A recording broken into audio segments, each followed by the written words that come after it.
My grandfather's 15 meters estate went to whoever solved his puzzle first. My lawyer cousins hired investigators and code breakers. I remembered the chess games we played every Sunday. His favorite opening move spelled out the answer. I solved it in 20 minutes. They're still searching. My cousin Victoria's face when I walked out of Mr. Okonkwo's office will fuel me for the rest of my life. She was standing in the lobby with Marcus and Claire, surrounded by 3 men in expensive suits. They're hired experts, I assumed. They'd been there for hours apparently, laptops open, phones pressed to ears, legal pads covered in notes, and I just walked past them, manila envelope in hand, with a check for $15.2 million. Wait! Victoria grabbed my arm. Her perfectly manicured nails dug into my hoodie sleeve. What are you doing here? We're still working on the puzzle. I solved it. That's impossible. We've had cryptographers and investigators working on this for— She checked her Cartier watch. 4 hours and 17 minutes. There's no way you figured it out before us. I pulled my arm free, held up the envelope. Caro-Kann, I said. It's a chess opening. Grandpa's favorite. He used it every Sunday for 15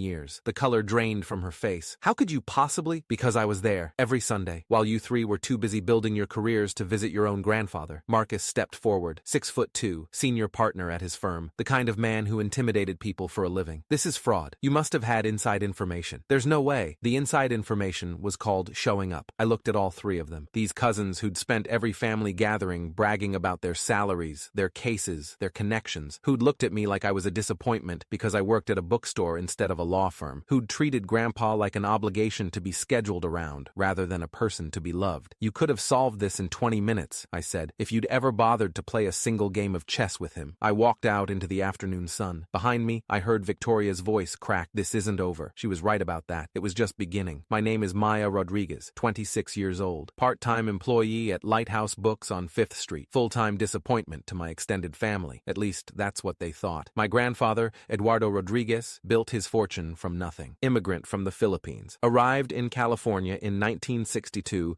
with $40 in his pocket and a degree in engineering that American companies didn't recognize. Worked as a janitor for 3 years while he got recertified. Eventually started his own construction company. Built it into a $50 million empire before selling in 2008. He was the American dream personified, and his grandchildren, my cousins, had inherited his ambition, if not his humility. Victoria was the oldest, 34, corporate attorney at Morrison & Associates, $380,000 a year plus bonuses. She had a corner office, a Tesla, and a personality that could freeze water at 50 paces. Marcus was next, 32, senior partner at his own boutique litigation firm. He'd made the 40 under 40 list in the legal journal 3 years running. Never let anyone forget it. Claire was 30, tax attorney, quieter than the other 2, but just as ruthless. She'd found loopholes that saved her clients millions while regular people struggled to pay their bills. And then there was me, the youngest, the one who didn't go to law school, the one who got a degree in English literature and then, horror of horrors, actually used it to work with books instead of making money. My family gatherings were exercises in condescension. Still at the bookstore, Maya? That's nice. Have you thought about going back to school? It's not too late to do something with your life. Your grandfather must be so proud, said with a smile that meant the opposite. But here's what they didn't know. While they were climbing ladders and billing hours and accumulating the trappings of success, I was spending every Sunday afternoon at Grandpa's house, playing chess. It started when I was 11. My parents had just divorced. Ugly, bitter, the kind of split that turns children into weapons. I was shuttled between houses, caught in the crossfire, drowning in a war I didn't understand. Grandpa noticed. Come, he said one Sunday when the whole family was gathered for his birthday. Everyone else was in the living room, drinking wine, talking about themselves. I was in the corner, trying to be invisible. He led me to his study, closed the door, sat me down across from a chessboard I'd never noticed before. Do you know how to play? I shook my head. Then I'll teach you. That afternoon, while the adults networked and the cousins compared accomplishments, I learned the basics of chess from a man who'd been playing since before my parents were born. Come back next Sunday, he said when it was time to leave. We'll play again. I did, and the Sunday after that, and every Sunday for the next 15 years. Those afternoons were sacred. We didn't talk about my parents' divorce. We didn't talk about my grades or my potential or what I was going to do with my life. We just played chess and talked. Grandpa told me stories about the Philippines, about his childhood during the war, about coming to America with nothing and building everything, about the wife he'd lost to cancer in 1998, the love of his life, gone too soon. He told me about regret, about the things that matter and the things that don't, about how success isn't measured in dollars or titles, but in the moments you show up for the people who need you. Your cousins, he said once, moving his bishop across the board, they think I'm proud of their careers. And I am. But careers end, titles fade, money gets spent. He captured my night, smiled that quiet smile. What lasts is the time you give, the presence you offer. That's the only currency that matters. I didn't didn't fully understand it then, but I felt it. Every Sunday, sitting across from him,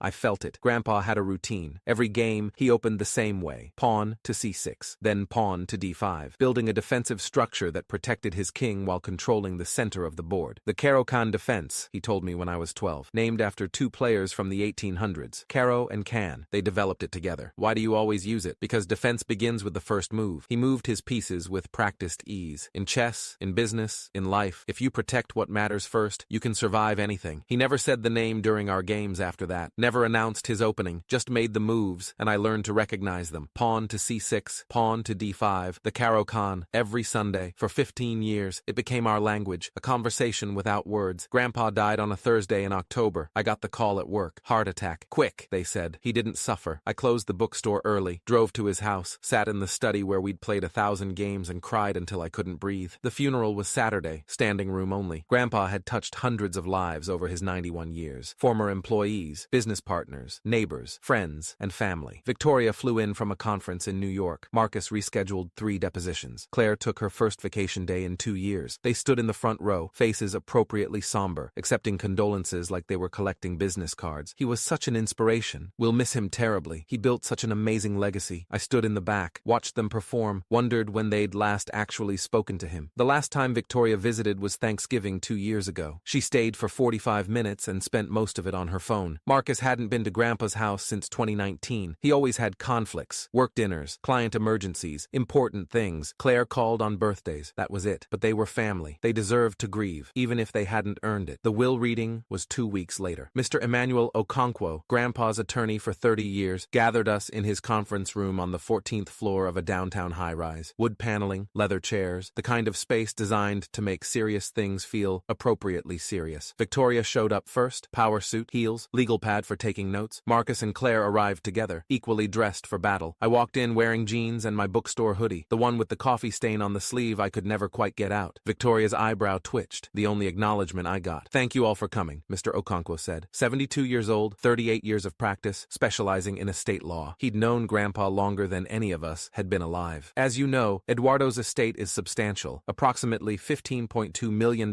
in liquid assets, plus properties, investments, and personal effects. Marcus leaned forward. I could see him calculating. "Before we proceed, I need to inform you of an unusual provision in your grandfather's will." Victoria frowned. "Unusual how?" Mr. Okonkwo opened a folder, pulled out 4 sealed envelopes. "Eduardo has stipulated that his entire estate will go to whichever grandchild solves his puzzle first." Silence. "I'm sorry," Claire said slowly. "A puzzle?" "Correct. Inside each of these envelopes is a riddle. The first grandchild to deliver the correct answer to my office inherits everything. No time limit, but the competition begins the moment you open your envelope." "What about the rest of us?" Marcus asked. "What do the losers get?" "Nothing. The winner takes all." More silence. Heavier this time. Victoria reached for an envelope. "This is highly irregular. Estate distributions should be—" "Your grandfather was very clear," Mr. Okonkwo interrupted. "He said, and I quote, 'My grandchildren have spent their lives competing. Let them compete one more time. But this time, the winner won't be the one with the most degrees or the biggest salary. It will be the one who actually knew me.'" That hit different. Victoria's jaw tightened. Marcus looked uncomfortable. Claire was already calculating angles. "Fine," Victoria said. "Let's do this." Mr. Okonkwo handed us each an envelope. Our names printed on the front in Grandpa's handwriting. "Good luck," he said. "I'll be here when you have your answer." We opened the envelopes simultaneously. Inside, a single index card, the same message on each one, written in Grandpa's careful script. "I am 6 letters. I protected kings. I opened every game we played. I was never spoken, but always shown. What am I?" Marcus was on his phone before he finished reading. "I'm calling Davidson Investigations. They specialize in estate puzzles and code breaking. I know a cryptographer at my firm," Victoria said, already texting. "This is clearly some kind of cipher. The 6 letters is a key." Claire was typing on her laptop. "I'm running the phrasing through puzzle databases. Someone's probably solved something similar before. They were treating it like a case, a problem to be outsourced, a task for experts. They didn't even look at each other, just dove into their phones, their networks, their resources. All 3 of them glanced at me, waiting. "What's your approach?" Marcus asked. The condescension was barely hidden. "Going to Google it?" I folded the index card carefully, put it in my pocket. "I'm going to think about it." Victoria actually laughed. Short, sharp, dismissive. "Good luck with that. We'll have our answer by tonight." I stood up, nodded to Mr. Okonkwo, walked out of the conference room without another word. Behind me, I heard Claire say, "Should we be worried about her?" And Marcus, "About Maya? Please. She works at a bookstore." I drove home in silence. My apartment was small. Studio on the 3rd floor of an old building in a neighborhood the realtors called up and coming and everyone else called affordable. 1 room, 1 window, 1 hot hot plate I called a kitchen. I made tea, sat at my tiny kitchen table, pulled out the index card. I am 6 letters. I protected kings. I opened every game we played. I was never spoken but always shown. What am I? 6 letters. Protected kings. Opened every game we played. Never spoken but always shown. I closed my eyes, let my mind drift back to Grandpa's study, the leather chairs, the window that looked out over his garden, the chessboard between us. Defense begins with the first move. His voice in my memory, clear as Sunday afternoon. Every game, every single game for 15 years. The same opening. Pawn to c6, pawn to d5, protected kings. Yes, the Caro-Kann was a defensive opening designed to shield your king while maintaining flexibility. Opened every game we played. Literally. He never opened any other way. Never spoken but always shown. He'd told me the name once when I was 12. After that, he just demonstrated it. Move after move. Year after year. 6 letters. C-A-R-O-K-A-N-N.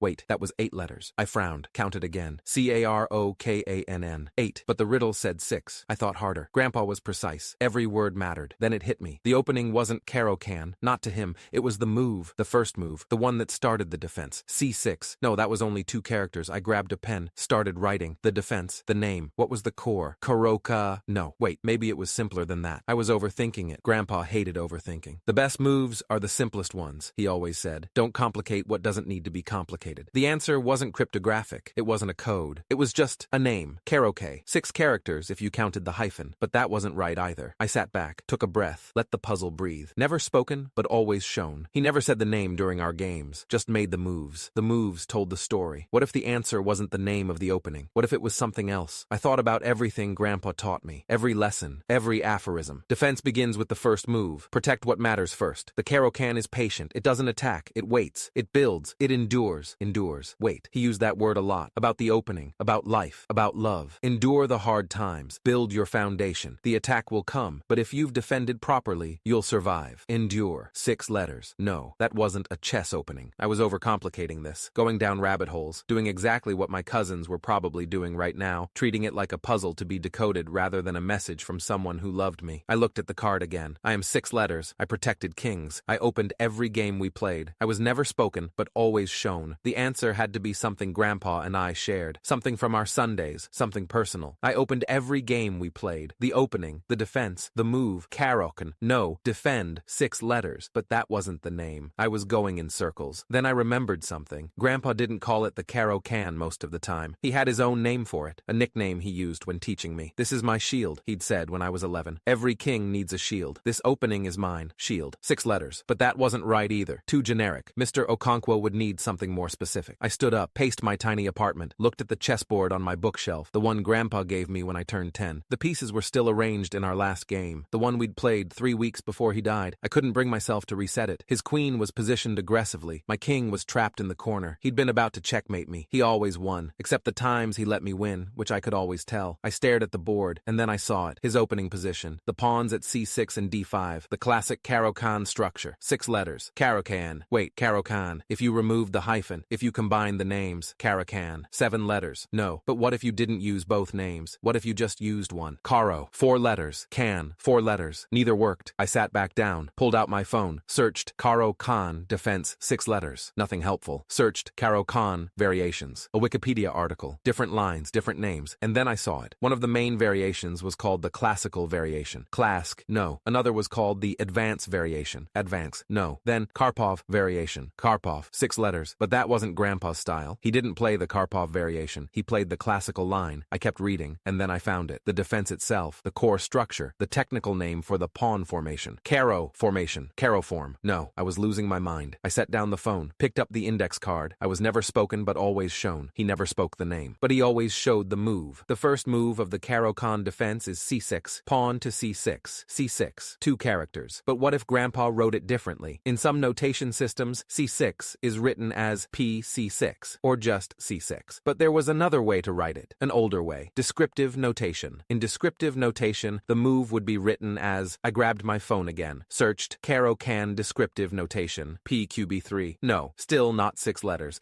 I was officially overthinking this. I took a breath, closed my eyes. What would Grandpa want? Not complexity, not codes, just me, remembering, understanding. I protected kings. The Caro-Kann protects the king. I opened every game we played. The Caro-Kann opened every game. I was never spoken but always shown. He showed me the Caro-Kann through moves, not words. I am 6 letters. Caro-Can. No, wait, I counted on my fingers. C-A-R-O-K-N. 6 letters. Caro-Can. Not Caro-Can, with 8 letters. Caro-Can. Without the second A and without the hyphen. But that wasn't how you spelled it. Unless Grandpa was testing whether I'd been paying attention. Not to the name, not to the spelling, to him. When Grandpa wrote things down, he had a habit, a quirk. He compressed words, removed unnecessary letters. Why write more than you need, he'd say. The meaning is what matters. Caro-Can. His version, his shorthand, his way of writing it. I'd seen it in his notes, in the margins of his chess books, in the labels on his old game records. Caro-Can. 6 letters. That was the answer. I called Mr. Okonkwo's office. Rodriguez & Associates, how may I help you? This is Maya Rodriguez. I need to speak with Mr. Okonkwo. I have the answer to my grandfather's puzzle. Pause. Already? I'll transfer you. Click. Hold music. Then, Maya, this is Emmanuel. You have an answer? Caro-Can. It's Grandpa's shorthand for the Caro-Can defense. The chess opening he used every Sunday. Silence on the line. That's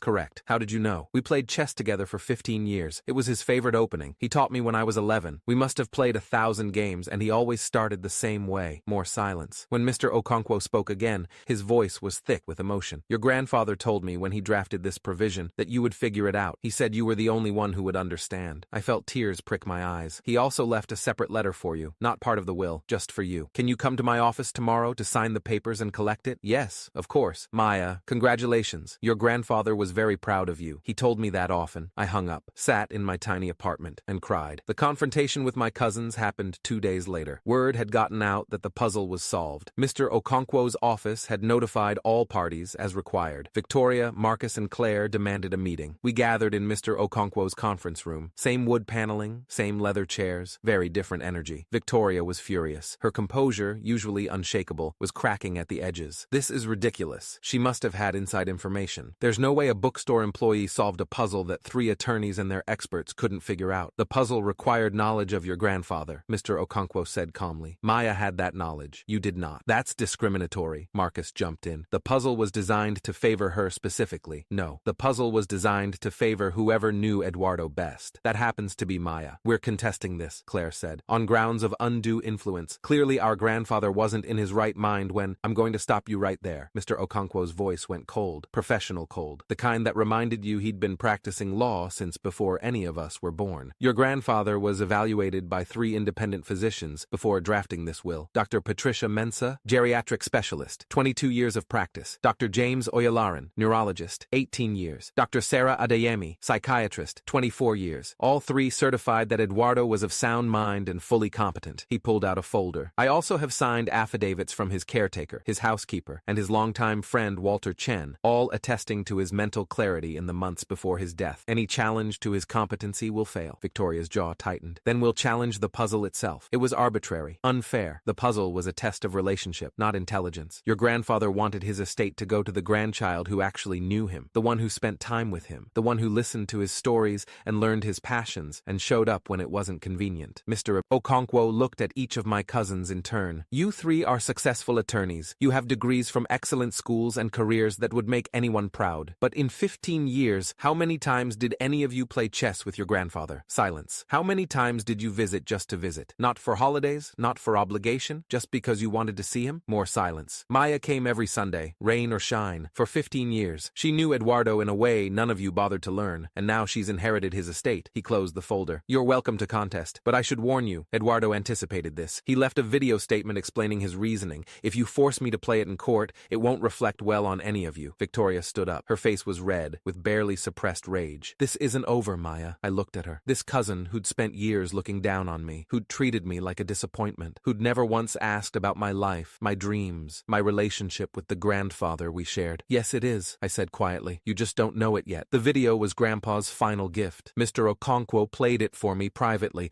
after my cousins left. Grandpa sat in his study, the same study where we'd played 1,000 games, looking directly at the camera. Maya, if you're watching this, you solved my puzzle. I knew you would. His voice was thin but strong, the voice I'd grown up with. Your cousins will be angry. They'll say it's unfair, that I favored you, and maybe I did. But favor isn't given for no reason. It's earned. He smiled, that quiet, knowing smile. You came every Sunday, for 15 years, while everyone else was too busy, too important, too focused on their careers. You sat across from an old man and learned his stories. You let me teach you chess. You let me feel useful. His eyes glistened. Do you know why I always opened with the Caro-Can? Because it's a defense. It protects what matters before attacking what doesn't. That's how I built my business. That's how I live my life, and that's what I tried to teach you. He leaned forward. The money isn't the inheritance, Maya. The money is just money. The real inheritance is what I taught you. The patience, the presence, the understanding that showing up is more important than showing off. He sat back. Use the money wisely. Build something. Help people. And if your cousins ever want to know why they lost, tell them the truth. They could have had this too. All they had to do was show up. The video ended. I sat in that conference room for a long time, and for the second time in 2 days, I cried. The lawsuits came, as expected. Victoria filed first. Undue influence, lack of capacity, unfair advantage, every angle she could think of. Marcus followed with his own challenge. Claire joined as co-plaintiff. The legal battle lasted 8 months. In the end, they lost. Completely. Judge Amara Okafor, probate court, 27 years on the bench, ruled in my favor on every count. The decedent's wishes were clear, legal, and competent, she wrote in her decision. The plaintiff's argument essentially boils down to a complaint that their grandfather favored a grandchild who actually spent time with him. The court finds no legal basis for that complaint. People are allowed to reward love with love. The ruling made the news. Local paper first, then picked up nationally. Granddaughter wins $15 million after solving chess puzzle. Made for good headlines. My cousins' names were in all the articles. Their law firms' names. Their failed challenges. Victoria's partners were reportedly concerned about the optics. Marcus's boutique firm lost 2 major clients who didn't want to be associated with someone who sued their own family over a will. Claire requested a leave of absence that became permanent. They'd spent 18 months and over $400,000 in legal fees trying to take something that was never theirs. All they had to do was show up. It's been 2 years now. I don't work at the bookstore anymore. Instead, I own it. Bought it from the retiring owner with a small portion of my inheritance. I also funded a scholarship program in Grandpa's name, the Eduardo Rodriguez Foundation for first-generation college students. We've helped 47 kids so far. Next year, it'll be more. The rest of the money is invested, growing, waiting for the right opportunities to do more good. I still play chess every Sunday. Not at Grandpa's house. That was sold, as he'd requested, with proceeds going to charity. But I found a chess club downtown. Older players mostly. Retired businessmen, former professors, people who remember when games were played in person instead of on screens. We drink coffee, tell stories, move pieces around boards, and I always open the same way. Pawn to c6, pawn to d5, the Caro-Kann defense.